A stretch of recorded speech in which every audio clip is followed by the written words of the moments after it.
Yesterday, I was with Tucker Carlson in Maine. We had a phenomenal conversation about something that is not getting much media coverage. And President Donald Trump talked about this in the Oval today in so many words. It's very easy to focus on the stories that are popping up, and we should focus on them. We're going to continue to cover them. But there are sometimes these slow burn stories. There are stories that are not the biggest story until it's the biggest story.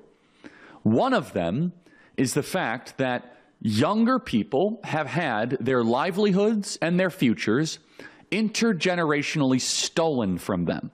And we've talked about this for quite some time, and we mean it beyond just the fiscal policy. It's beyond the fact that we're a $37 trillion debtor nation. It's beyond even the student loan debt. It is the quality of life and the purchasing power of every generation decreases. Every generation's dollar goes less and less as far as it did to prior generations. For example, the average home price used to be about 3 times the median income in America. Now it's 7 times the median income in America. Young people are using a thing called BNPL, which is buy now, pay later. It's a financing operation, essentially, to be able to pay for groceries, pay for concert tickets, and it's a way to bypass the traditional credit card companies. Young people are getting into debt, serious debt, while they're 20, 21, 22 years old. They're bankrupting themselves also on erroneous betting markets. To have to go and engage in credit to buy groceries, something's seriously wrong, and it's not a problem of growth. And this is the contention I made with Tucker Carlson yesterday, and I'm going to play you some pieces of tape here. The economy is growing. It has been growing.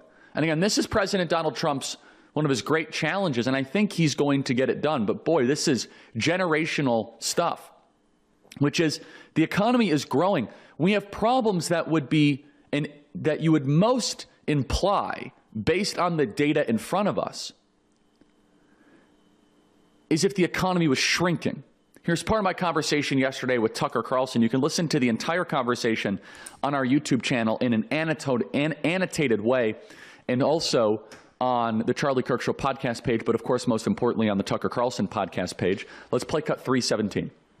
A lot of people over 50 think this is a foreign concept, and they think, quite honestly, this is just the complaining of young people that don't want to work. So let me kind of paint this picture. It is harder than ever to own a home. We know this, but how much harder? Back when my parents had to go own a home, the price of a home... How old are your parents?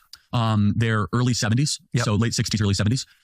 So baby boomers. Yeah. And great parents, by the way, phenomenal upbringing, great values. So back when they wanted to go buy a home, in their beginning income years, 1970s, 1980s, home prices were on average about 3 times the average income in America. They are now 7 times the average income in America. Rents have gone up inflation adjusted from about $900 a month to now about $1,500 a month. Inflation adjusted. Inflation adjusted. The age of a first-time home buyer in 2008 was 30 years old. It is now 38 years old. First-time home buyer. So when we have a picture of a first-time home buyer, and that's scary. You think of, kind of a toddler in one arm, a dog, you're trying to figure it out. 38 years old. 38 years old is the average age of a first-time home buyer. One of the reasons why this Tucker conversation, I think, was so important, and I want to drive and direct your attention to it, is that it required a longer form environment to really build this out. This is, and look, I love going on Fox News and was on last night with Jesse Waters. You just can't do this in a 3 to 5 minute segment.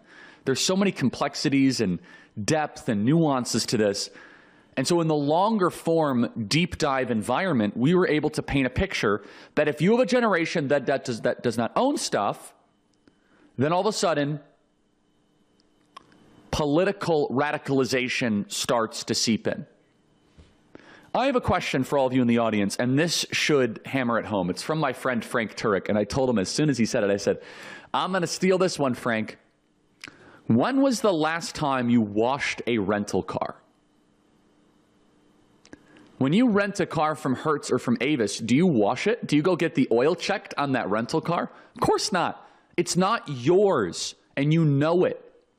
You're borrowing it. And it's no different than how people are living in apartments endlessly till they're 32, 33.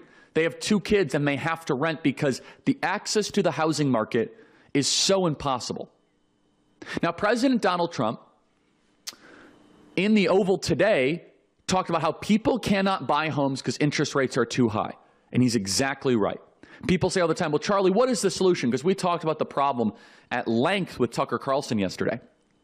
What is the solution? One of the solutions is let's lower rates. Once you lower rates, it will open up capital. It will make it easier for young people to borrow, and they can get their slice of the American dream. Because once you're in the owner economy, unless you have a financial apocalypse or a cataclysmic event, or you're really bad with money, it's very rare do you go from owner to renting. It happens, but once you go from renting to owner and you're in that kind of ownership economy and the mortgages are configured a certain way, the tax code is configured a certain way, and you're in the game.